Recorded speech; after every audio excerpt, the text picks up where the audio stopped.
या निवडणुकी मुंबईच्या खास करून होत असताना एक असं केलं जाते, भाजपकडनं म्हटलं जात आहे की शिवसेना मामू फॅक्टरवरती काम करत आहे, म्हणजे मराठी आणि मुस्लिम आणि मुसलमान महापौर बसवणार आहे.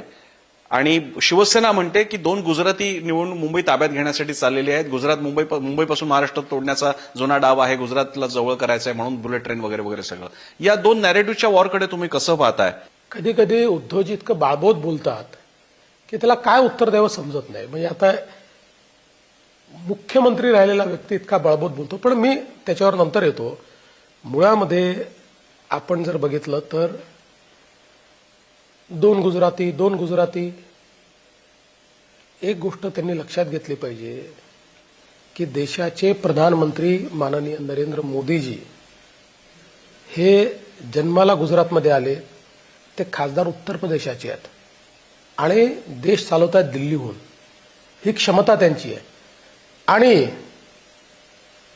काश्मीरपासून कन्याकुमारीपर्यंत कुठेही नरेंद्र मोदीजी गेले तरी 50,000 लोक किमान जमा होतात. याला लीडरशिप म्हणतात. घरी बसून तयार होत नाही लीडरशिप, जनतेत जाऊन करावी लागते लीडरशिप. आणि त्यामुळे तुम्हाला त्यांना लोक प्रेम करतात, त्यांना रिस्पॉन्स देतात, याची असूया का वाटावी? अरे तुम्ही त्यांच्यापेक्षा मोठी लाईन ओढण्याचा प्रयत्न करा ना. एवढं असूया आपल्या मनामध्ये ठेवून अशा प्रकारे बोलायचं, या गोष्टीला काही अर्थ नाही.